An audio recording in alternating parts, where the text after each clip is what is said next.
My tenant left for a trip with his boyfriend and a strange girl suddenly appeared inside the house claiming that she was his girlfriend, so we called the police, and what happened shocked us. My husband and I are private landlords. One of our tenants, we'll call him James, left for a trip at the beginning of the summer and asked us to keep an eye on the house while he's gone. I drive past 2 to 3 times a day and stop in every couple days to get mail, water his plants and check on things. I have his original house key to get in, but I also know where he keeps a spare key. Today my husband went over to mow and water the lawn. He used the key to enter so he could play Xbox while the sprinkler went, with James's permission, and discovered another person in the house. He went back out and called me to ask if James had anyone staying there. I said no and came over to meet him. This time we knocked and the woman answered the door. I asked who she was. She said she was James's girlfriend and she was house sitting for the summer. We were immediately suspicious because we had been house sitting for 2 months and never seen this woman, even though I entered the house 2 to 3 times a week at least, and I've never seen anything indicating someone was living there. Also, James is backpacking out of the country with his boyfriend. While that doesn't necessarily mean he doesn't have a girlfriend, we know for a fact he's gay and in a committed relationship, so that makes this whole thing even more suspicious. She claimed James gave her a key. On our way out,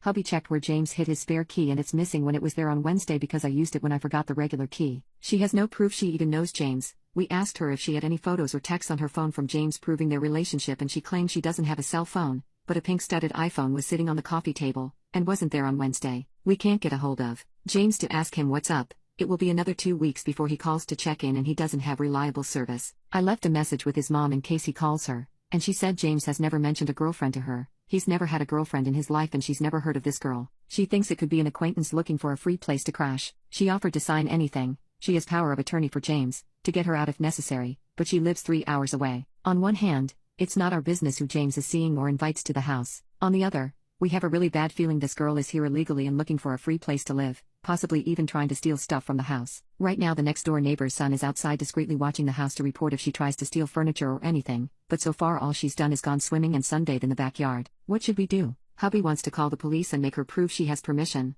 but I'm worried we might be overstepping as landlords. But I also don't want to do anything and see James get robbed. She claims she's been there for weeks and she might try to say she's a tenant, too. What's the best way to handle this? Edit. The neighbor's son watching the house. He just texted Ms. Parker. I have a really bad feeling she's a stalker. James told my mom that if a girl who looked like her came around to tell him BC she was a troublemaker. Mom said she thought she might be a stalker and to call police if we saw her. So apparently James might have a stalker and this woman fits the description of the woman they were told to watch out for. Update 5 hours later. We have no idea what is going on. We met the police at the next door neighbor's house and explained the situation. They asked us a lot of questions about James, what we knew about the woman, pretty much normal questions. Then the questions got unceasingly weird. Like, did the woman seem agitated or defensive? Did she appear to be pregnant? Did you see or hear an infant in the house? Did you see any baby items laying around? Did you notice anything unusual about her hair? Did she have any visible birthmarks or deformities? Did she speak with an unusual accent? Things that made no sense at all considering we thought this was a possible robbery. What is the purpose of these questions? The officers asked us to look at some photos and see if we identify the woman. During this time other police officers arrived. There were 7 to 8 officers at this point, and 3 went over next door to talk to the woman while we stayed at the neighbor's house. She answered the door right away. We couldn't make out what they were saying, but she seemed totally relaxed and happy, not upset or scared. They talked for maybe 15 to 20 minutes. Then she stepped out on the porch and the officers arrested her pretty aggressively. They asked for permission to go through the house, which his mother gave by phone,